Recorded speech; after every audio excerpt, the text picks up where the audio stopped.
আসসালামু আলাইকুম দর্শক, সবাইকে আমন্ত্রণ আমার কুকিং চ্যানেলে। আজকে তৈরি করে দেখাচ্ছি ঘুগনির রেসিপি। বাইরে যেমন আমরা ঘুগনি খেয়ে থাকি মামাদের হাতে অথবা মেলায়, আমি চেষ্টা করেছি সেভাবে তৈরি করার, কিন্তু এটার টেস্ট তার থেকেও দ্বিগুণ বেশি হয়েছে এবং খুবই মজা হয়েছে। ভালো লাগবে আশা করছি। আমার রেসিপিটা অনুরোধ থাকলো, ভালো লাগলে আমার চ্যানেলটা সাবস্ক্রাইব করবেন এবং পাশে থাকা ছোট্ট বেল আইকনটি অল অপশন সিলেক্ট করে ক্লিক করে রাখবেন নোটিফিকেশন পাওয়ার জন্য। ঘুগনি তৈরি করার জন্য প্রথমেই ডালটাকে সিদ্ধ করে নিতে হবে। তার জন্য আমি এখানে ডাল নিয়ে নিয়েছি। এটা মটর ডাল, ডাবলি ডাল অথবা চটপটি যে ডালটা দিয়ে খান সেই ডালটাই হচ্ছে এটা। মেজারমেন্ট কাপের 1 কাপ পরিমাণ নিয়ে নিয়েছি। আর আমি একটা প্রেসার কুকারে এই ডালটাকে সিদ্ধ করে নিব, তাহলে আমার কম সময় লাগবে। আপনারা ইচ্ছা করলে সারা রাত এই ডালটাকে ভিজিয়ে রাখতে পারেন, তাহলে এটা নরম হয়ে যাবে এবং সিদ্ধ করতেও সময় লাগবে না। তবে আমি ভিজিয়ে রাখি নাই, সরাসরি আমি প্রেসার কুকারে ডালটাকে সিদ্ধ করে নিব। সময় লাগবে 1 থেকে 1.5 ঘন্টা বা তার বেশি সময়ও লাগতে পারে, তবে খুব ভালো মতো এটা সিদ্ধ হয়ে যায়। যারা শর্টকাট এভাবে সিদ্ধ করতে চান তারা প্রেসার কুকারে ঝটপট সিদ্ধ করে ফেলতে পারেন। একটা ডাল টিপলে দেখবেন গলে গেছে, ঠিক সেই পর্যায়ে বুঝতে হবে এই ডালটা ঘুগনি তৈরি করার জন্য একদম রেডি। একটু শক্ত থাকলে কিন্তু আবার একটু সিদ্ধ করে নেবেন। এখন চলে আসলাম মূল পর্বে। একটা হাঁড়ি নিয়ে নিয়েছি, তাতে আমি দিয়ে দিচ্ছি 2 টেবিল চামচের মতো তেল। তেলটা খুব বেশি দিতে হবে না। আর এখানে আমি প্রথমেই দিয়ে দিচ্ছি 2টা শুকনা মরিচ ফেড়ে, দিয়ে দিচ্ছি 1 চা চামচের মতো আস্ত জিরা। আর এখন দিয়ে দিচ্ছি 4 চা চামচের মতো পেঁয়াজ, অথবা একটা মাঝারি সাইজের পেঁয়াজ দিলেও হবে। ঘুগনিতে আসলে অতিরিক্ত পেঁয়াজের দরকার হয় না, কারণ আমরা কাঁচা পেঁয়াজটাই কিন্তু খাই। পেঁয়াজটা যখন একটু লাল হয়ে আসবে, হালকা একটু লাল, ঠিক সেই পর্যায়ে আমি এখানে মশলা অ্যাড করব। দিয়ে দিচ্ছি আদা বাটা 1/2 চা চামচ, রসুন বাটা 1/2 চা চামচ, এখানে ধনিয়া গুঁড়া 1/2 চা চামচ, মরিচের গুঁড়া 1/2 চা চামচ এবং হলুদ সামান্য। হলুদটা বেশি না দেওয়াই ভালো। এখন এই মশলাটাকে কষিয়ে নিতে হবে। আমি সামান্য পানি দিয়ে এই মশলাটা কষিয়ে নিচ্ছি।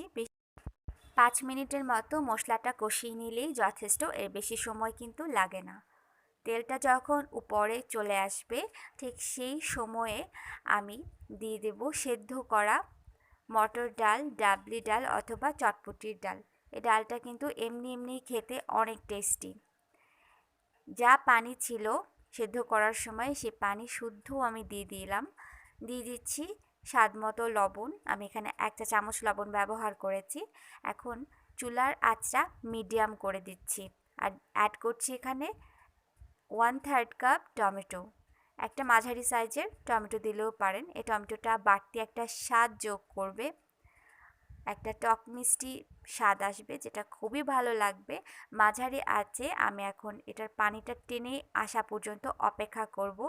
যখন দেখবেন পানিটা টেনে একটু ঘন ঘন হয়ে আসছে, মানে একটু মাখা মাখা হয়ে আসছে, ঠিক সেই পর্যায়ে দিয়ে দিচ্ছি 1/2 চা চামচ জিরার গুঁড়া এবং 1/2 চা চামচ গরম মশলার গুঁড়া।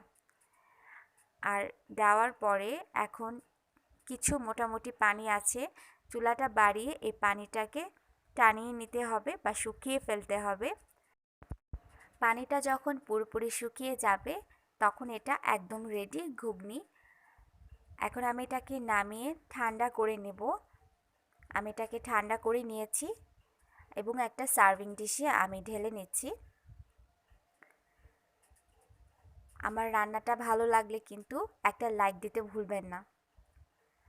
এখন উপরে দিয়ে দিচ্ছি সামান্য জিরার গুঁড়া, এটা একটা বাড়তি টেস্ট অ্যাড করবে। আর এখানে আমি কিছু সালাদ কেটে নিয়ে নিয়েছি। এটা হচ্ছে শসা কুচি, পেঁয়াজ কুচি, মরিচ কুচি, টমেটো কুচি, ধনিয়া পাতা আর লেবু, যেভাবে ঘুগনি খাওয়া হয়।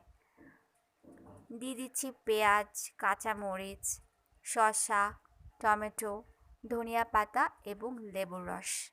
ঠিক এইভাবেই কিন্তু সার্ভ করা হয় ঘুগনি। আর এই ঘুগনিটাকে আপনারা বাসায় একবার অবশ্যই তৈরি করে দেখবেন। আমি যেভাবে তৈরি করে খেয়েছি আপনাদের অনেক ভালো লাগবে এবং এটার সাথে মুড়ি মাখিয়ে খেয়ে দেখবেন, দারুণ টেস্ট লাগে। আমার রেসিপিটা যদি আপনাদের ভালো লেগে থাকে আমাকে সাপোর্ট করার জন্য প্লিজ আমার চ্যানেলটা সাবস্ক্রাইব করবেন, অনুরোধ থাকলো সবার কাছে। এবং অবশ্যই সাবস্ক্রাইব করার পরে পাশে থাকা ছোট্ট বেল আইকনটি ক্লিক করে রাখবেন নোটিফিকেশন পাওয়ার জন্য। এবং আমার চ্যানেলে বেশ কিছু ইফতারের রেসিপি আছে, আপনারা অবশ্যই ভিজিট করবেন। উপরে আই কার্ডে দেওয়া থাকবে এবং ডেসক্রিপশন বক্সে দেওয়া থাকবে। চলে যাচ্ছি, সবাই অনেক ভালো থাকবেন, সুস্থ থাকবেন। খোদা হাফেজ।